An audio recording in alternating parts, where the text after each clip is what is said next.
Hello students, কেমন আছো তোমরা? আশা করি তোমরা সবাই খুব ভালো আছো। আজকে আমরা ভেক্টর চ্যাপ্টারের একাধিক ভেক্টরের যোগ সংক্রান্ত বহুভুজের সূত্র পড়ব।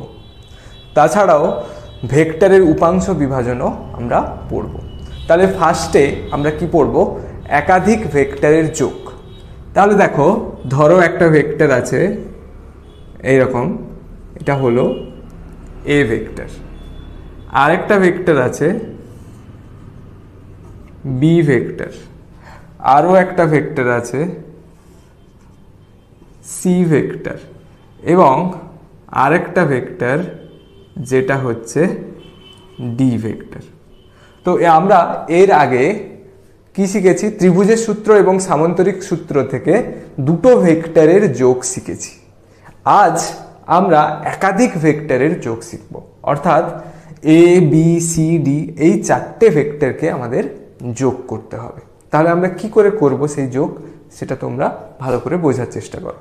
দেখো, ফার্স্টে আমি যদি এই পয়েন্টটার নাম ধরো আমি ও পয়েন্ট দিলাম। তো এই ও পয়েন্ট থেকে ফার্স্টে আমি এ ভেক্টরকে ড্র করলাম, তাহলে এটা হচ্ছে এ ভেক্টর। এবার এ ভেক্টরের পরে বি ভেক্টরটাকে আমি যদি এ ভেক্টরের হেডে নিয়ে গিয়ে বসাই, আমি সমান্তরাল সরণ ঘটিয়ে বসাতেই পারি। তোমরা অবশ্যই আগের ভিডিওগুলো দেখো, তাহলে এই জিনিসটা বুঝতে পারবে, না হলে কিন্তু বুঝতে পারবে না। তাহলে এই বি ভেক্টরকে সমান্তরালভাবে সরিয়ে আমি এখানে নিয়ে আসতে পারি। তো আমি সেটাই করব, সমান্তরালভাবে সরিয়ে আমি বি ভেক্টরকে এখানে নিয়ে এলাম। এরপরে সি ভেক্টরকে সরিয়ে বি ভেক্টরের উপরে বসাবো সমান্তরাল সরণ ঘটিয়ে। তাহলে সি ভেক্টর এইরকম বেঁকে আছে, তো এইরকম হয়ে যাবে সি ভেক্টর। তাহলে A vector B vector C vector পেয়ে গেছি। এবার ডি ভেক্টরকে সরণ ঘটিয়ে সি ভেক্টরের উপরে সমান্তরাল সরণ ঘটিয়ে সি ভেক্টরের উপরে বসাবো, অর্থাৎ এইরকম চলে আসবে। এটা হয়ে গেল ডি ভেক্টর। তাহলে আমি যদি এগুলোর পয়েন্টগুলোর নাম দিয়ে দিই, ধরো এটা হচ্ছে ও, এটা এ বি সি ডি। তাহলে আমি ও থেকে যদি ডি পয়েন্টটা যোগ করে দিই, তাহলে এটা একটা বহুভুজ হয়ে গেল। এটা একটা বহুভুজ হয়ে গেল। এবার বহুভুজের সূত্রে কি বলছে? বহুভুজের সূত্র অনুসারে কতগুলি ভেক্টরের মান ও অভিমুখ যদি একটি বহুভুজের ক্রমানুসারে গৃহীত বাহুগুলির দ্বারা প্রকাশ করা যায়, তাহলে বিপরীত ক্রমে গৃহীত বহুভুজের অন্তিম বাহুটি উক্ত ভেক্টরগুলির লব্ধির মান ও অভিমুখ প্রকাশ করে। তাহলে দেখো, আমি যদি এই ছবিতে তোমাদের ভালো করে বোঝানোর চেষ্টা করি, ও এ অর্থাৎ এ ভেক্টর, এ বি অর্থাৎ বি ভেক্টর, বি সি অর্থাৎ সি ভেক্টর এবং সি ডি অর্থাৎ ডি ভেক্টর। তো এগুলো সবার কিন্তু অভিমুখ একই দিকে, মানে হয় ক্লকওয়াইজ না হয় অ্যান্টি ক্লকওয়াইজ। এখানে কেমন হচ্ছে দেখো, এখানে তীর চিহ্ন কোন দিকে? এইদিকে, মানে এটা হচ্ছে অ্যান্টি ক্লকওয়াইজ।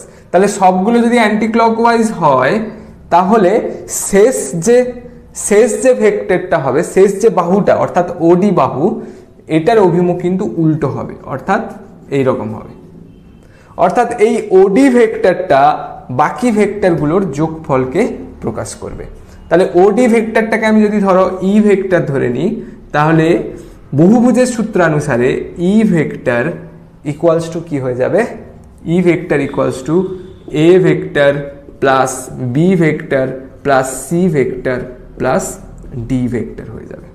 অর্থাৎ বহুভুজের যে অন্তিম বাহুটা, সেটা কিন্তু অন্যান্য বাহুগুলোর ভেক্টরের যোগফলের সমান হয়ে যাবে।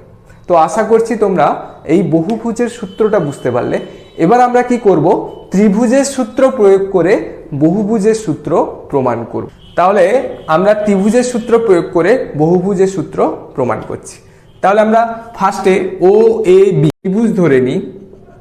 ও এ বি যদি আমি একটা ত্রিভুজ ধরে নিই, তাহলে দেখো, এই ত্রিভুজের ওবি ভেক্টরকে আমরা কি বলতে পারি? যে ওবি ভেক্টর ইকুয়ালস টু কি হবে? A vector plus B vector. তাহলে এটা হয়ে গেল A vector plus B vector.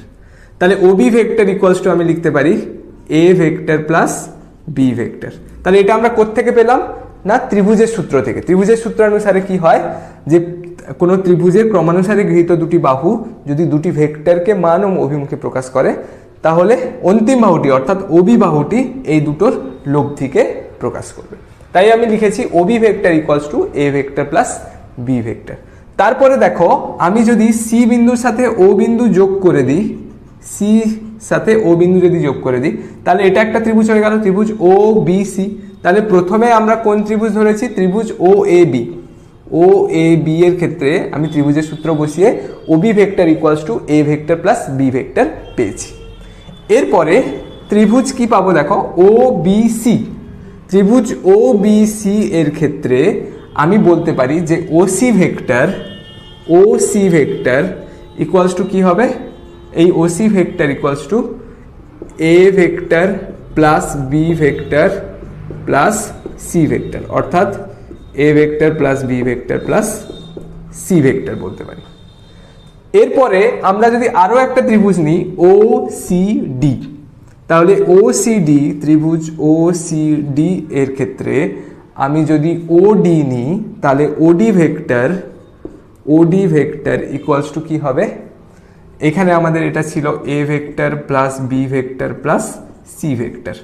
তাহলে এটা A vector plus B vector plus C vector plus এখানে ডি ভেক্টর আছে, মানে প্লাস ডি ভেক্টর। তাহলে আমাদের ওডিকে আমরা ই দেখে ধরেছি, তাহলে E vector equals to A vector plus B vector plus C vector plus D vector. অর্থাৎ বহুভুজের সূত্র আমরা কিন্তু পেয়ে গেলাম। তাহলে আমরা এখানে কি করলাম? ত্রিভুজের সূত্র প্রয়োগ করে বহুভুজের সূত্র নির্ণয় করলাম। তাহলে আশা করছি তোমরা এই জিনিসটা বুঝতে পারলে। এরপর আমরা ভেক্টরের লম্ব উপাংশ বিভাজন পড়ব। তাহলে লম্ব উপাংশ বিভাজনটা কি সেটা আমরা বোঝার চেষ্টা করি। ধরো একটা ভেক্টর আছে, এটা হচ্ছে এ ভেক্টর, অর্থাৎ এর মান হচ্ছে এ। তো একে আমি যদি এক্স অক্ষ বরাবর আর ওয়াই অক্ষ বরাবর ভাগ করে দিই, মানে এক্স অক্ষ বরাবর এর উপাংশ ভাগ করব, ওয়াই অক্ষ বরাবর এর উপাংশ ভাগ করব, মানে একটা ভেক্টর থেকে আমি তার দুটো ভেক্টর আলাদা পেয়ে যাব। তাহলে এক্স অক্ষ, ওয়াই অক্ষ। তাহলে কি করব? এই ধরো এটা হচ্ছে ও বিন্দু, এটা হচ্ছে পি বিন্দু। তো এখান থেকে একটা লম্ব টেনে দেব, ধরলাম আমি এটা হচ্ছে এ। তাহলে এই যে ত্রিভুজটা, এটা একটা সমকোণী ত্রিভুজ হয়ে গেল। তাহলে সমকোণী ত্রিভুজ, এই অ্যাঙ্গেলটা আমি ধরে নিলাম যে এটা হচ্ছে থিটা। তাহলে এক্স অক্ষের সাথে থিটা অ্যাঙ্গেল করেছে এই ভেক্টরটা, এ ভেক্টরটা এক্স অক্ষের সাথে থিটা অ্যাঙ্গেল করেছে।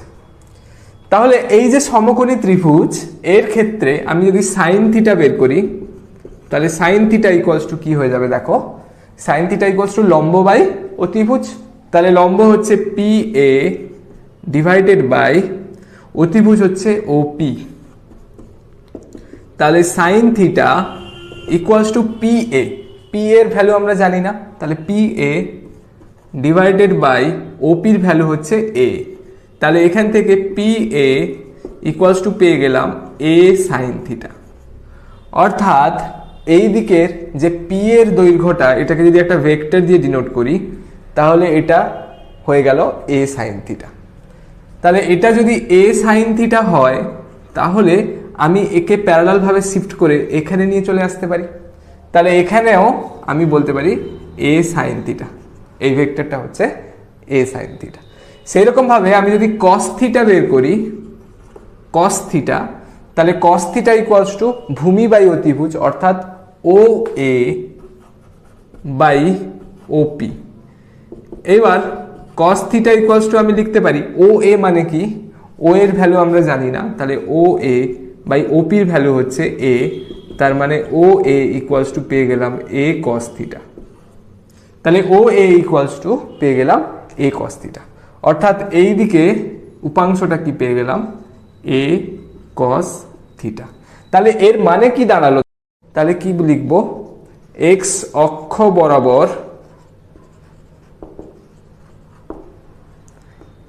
এ এর উপাংশ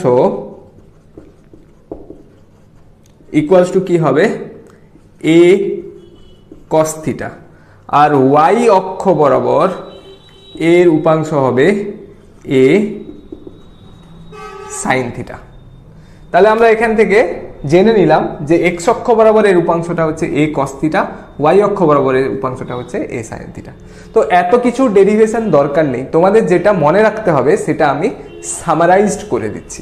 দেখো ভালো করে দেখো, তোমাদের যেটা মনে রাখতে হবে সেটা হলো, ধরো একটা ভেক্টর আছে এ ভেক্টর, এটা এক্স অক্ষের সাথে থিটা অ্যাঙ্গেল করেছে, ওয়াই অক্ষের সঙ্গে অ্যাঙ্গেলটা আমরা জানি না, তাহলে এক্স অক্ষ বরাবর উপাংশটা কি হবে, যেদিকে তুমি দেখবে ভেক্টর যার সাথে অ্যাঙ্গেল করেছে, অর্থাৎ যে অ্যাঙ্গেলটা তোমাকে দেওয়া আছে সেই দিকের উপাংশটা হবে কস থিটা, অর্থাৎ এদিকের উপাংশ কি হয়ে যাবে এ কস থিটা। কেন না এক্স অক্ষের সাথে অ্যাঙ্গেল করেছে, তাই এই উপাংশটা হয়ে গেল এ কস থিটা। আর যেদিকে অ্যাঙ্গেল করেনি, অর্থাৎ অ্যাঙ্গেলটা দেওয়া নেই, সেদিকের উপাংশটা কি হয়ে যাবে সাইন থিটা, তাই এ সাইন থিটা। তাহলে এক্স অক্ষ বরাবর উপাংশ এখানে এ কস থিটা, ওয়াই অক্ষ বরাবর উপাংশ হচ্ছে এ সাইন থিটা। তাহলে আমি যদি ব্যাপারটাকে একটু উল্টে দিই, অর্থাৎ এ ভেক্টরটা যদি ওয়াই অক্ষের সঙ্গে আলফা অ্যাঙ্গেল করে, তাহলে ওয়াই অক্ষ বরাবর উপাংশ কত আর এক্স অক্ষ বরাবর উপাংশ কত। তাহলে দেখো আলফা অ্যাঙ্গেলটা কার সাথে করেছে, ওয়াই অক্ষের সাথে, তাহলে এখন ওয়াই অক্ষ বরাবর উপাংশটা কত হবে এ কস আলফা, কারণ এখানে ওয়াই অক্ষের সঙ্গে কোনটা দেওয়া আছে, অ্যাঙ্গেলটা দেওয়া আছে। যেদিকে দেওয়া নেই সেদিকে হয়ে যাবে সাইন থিটা, অর্থাৎ এদিকে হয়ে যাবে এ সাইন আলফা। তাহলে এখানে এক্স অক্ষ বরাবর উপাংশ হয়ে গেল এ সাইন আলফা, এদিকে ওয়াই অক্ষ বরাবর উপাংশ হয়ে গেল এ কস আলফা। তাহলে এখান থেকে যেটা আমরা সামারি পেলাম, যার সাথে অ্যাঙ্গেল দেওয়া থাকবে সেদিকে হবে কস, আর যার সাথে অ্যাঙ্গেল দেওয়া থাকবে না সেদিকে হবে সাইন। আশা করছি তোমরা অঙ্কটা বুঝতে পারলে। এবার একটা যদি অঙ্ক করে নাও তাহলে পুরো কনসেপ্টটা ক্লিয়ার হয়ে যাবে।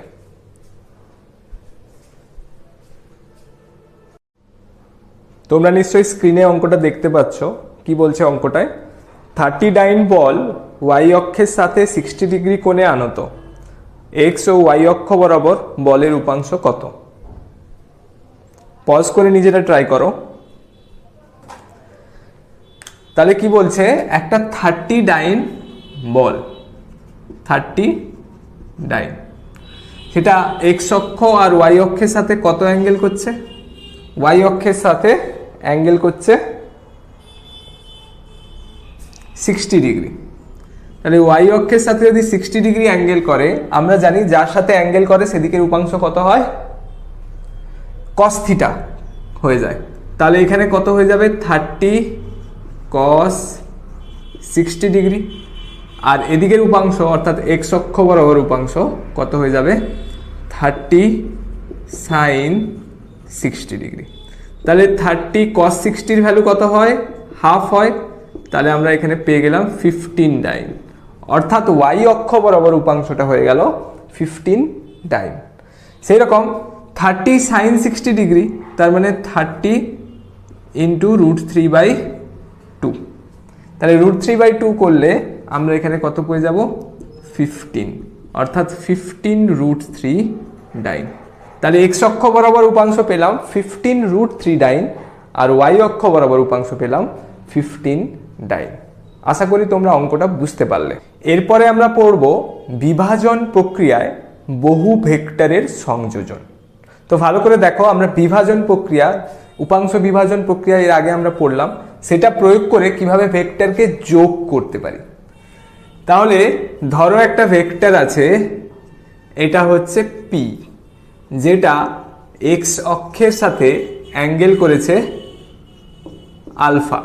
তাহলে এক্স অক্ষ বরাবর উপাংশ কি হবে, এক্স অক্ষ বরাবর উপাংশ হয়ে যাবে পি কস আলফা, ওয়াই অক্ষ বরাবর উপাংশ হবে পি সাইন আলফা।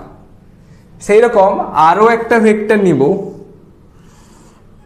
যেটা হচ্ছে কিউ ভেক্টর, সেটা এক্স অক্ষ আর ওয়াই অক্ষের সঙ্গে কত অ্যাঙ্গেল করেছে, বিটা অ্যাঙ্গেল করেছে এক্স অক্ষের সাথে।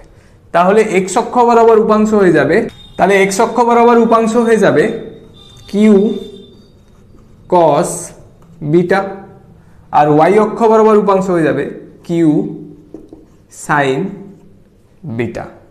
এবার আরও একটা যদি আমি ভেক্টর নিই, ধরো ভেক্টরটা হলো আর, যেটা এক্স অক্ষের সাথে কত অ্যাঙ্গেল করছে, গামা অ্যাঙ্গেল করছে।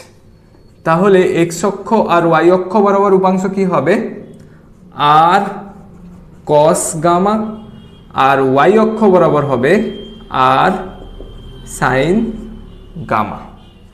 তাহলে এই তিনটাকে যদি আমি একই ছবিতে দেখাই তাহলে কেমন হবে দেখো, যে একটা ভেক্টর এরকম, আর একটা ভেক্টর এরকম, আর একটা ভেক্টর এরকম। এবার এটা যদি এক্স অক্ষ হয় আর এটা যদি ওয়াই অক্ষ হয়, তাহলে অ্যাঙ্গেল কোনটা কত করেছে, ফার্স্টেরটা অর্থাৎ পি, তারপরেরটা কিউ, তারপরেরটা আর।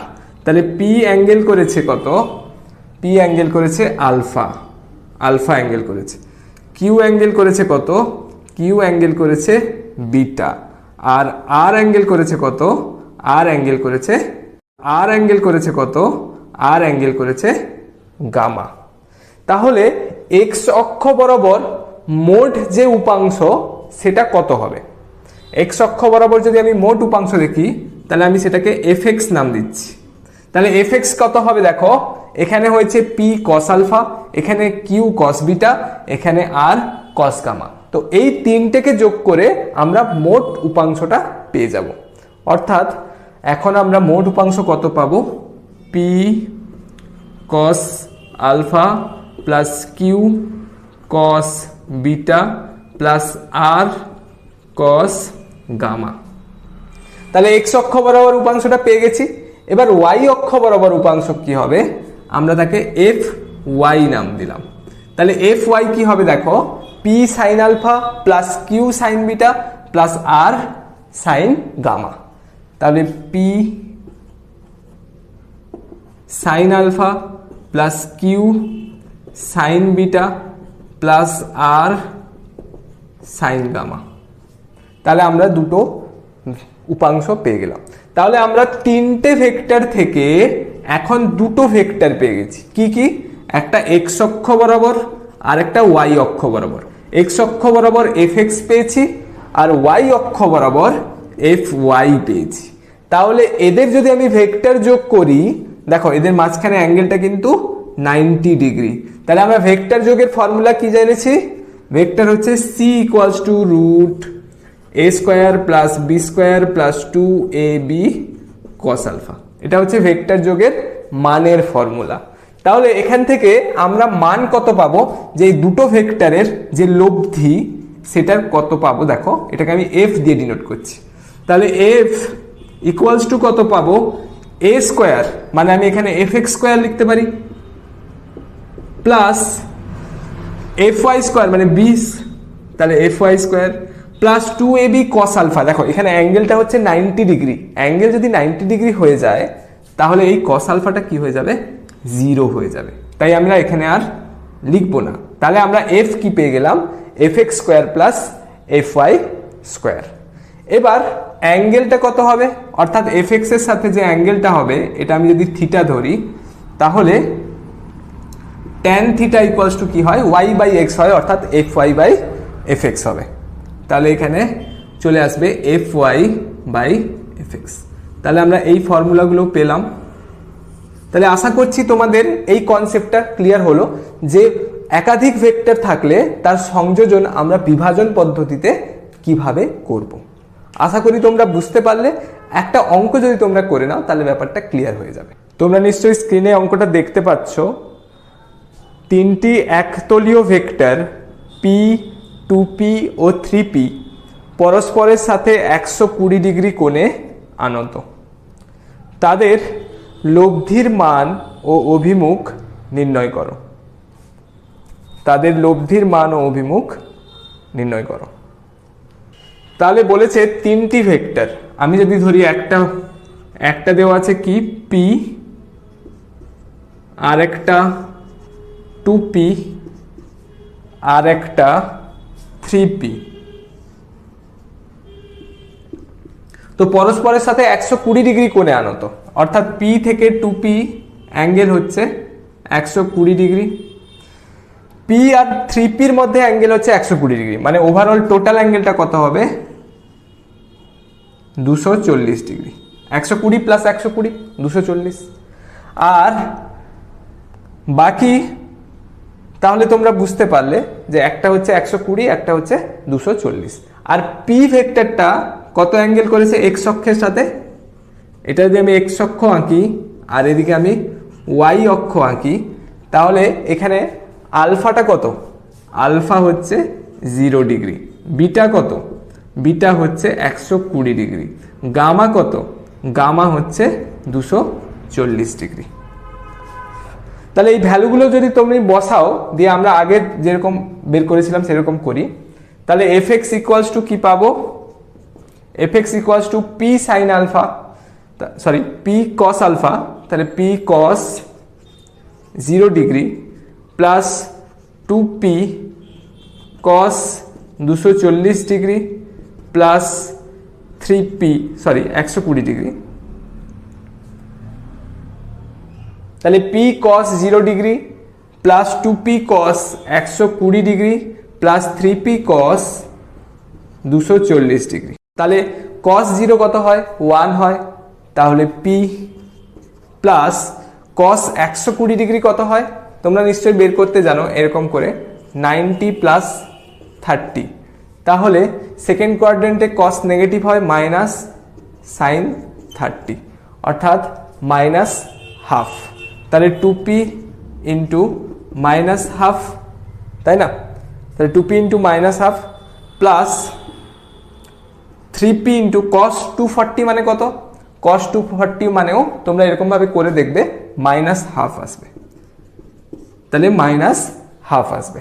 তাহলে এখান থেকে তুমি যদি ক্যালকুলেশন করো তাহলে ফাইনালি তুমি পাবে মাইনাস 3/2p, তাহলে এফ এক্স আমরা পেয়ে গেলাম মাইনাস 3/2p। এবার আমি যদি এফ ওয়াই বের করি, তাহলে এফ ওয়াই কত হবে, F Y equals to P sine দিয়ে হবে সব, তাহলে P sine 0 degree plus 2p sine 120 degree plus 3p sine 240 degree.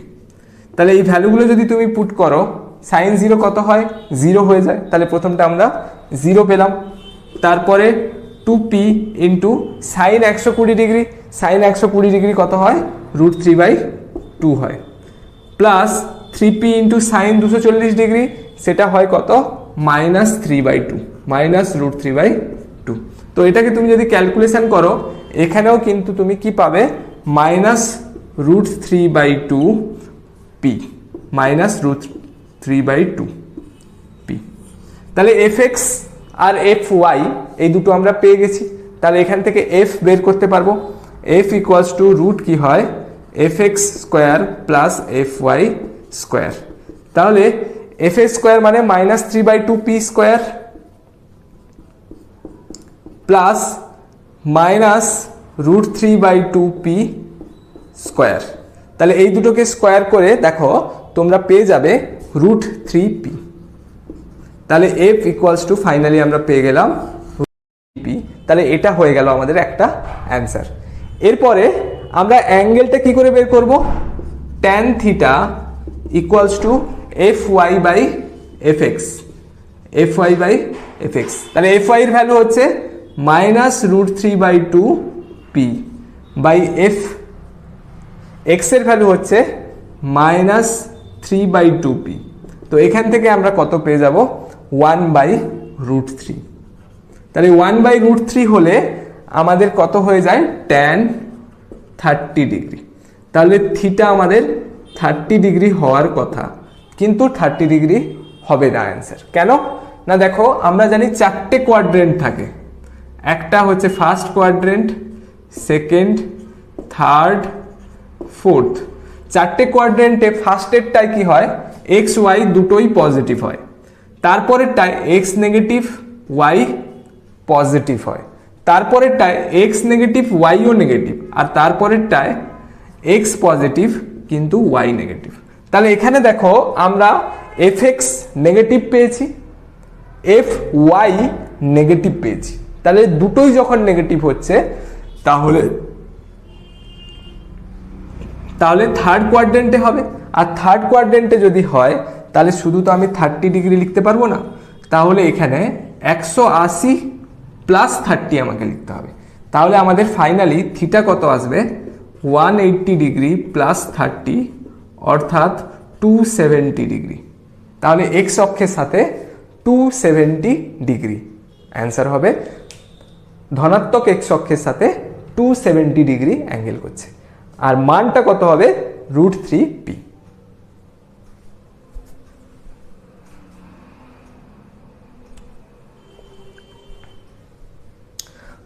আশা করি এই থিওরিগুলো এবং অঙ্কগুলো তোমরা বুঝতে পেরেছো। তো যদি ভিডিও ভালো লেগে থাকে অবশ্যই লাইক করো আর কমেন্ট করতে ভুলো না। Thank you for watching this video.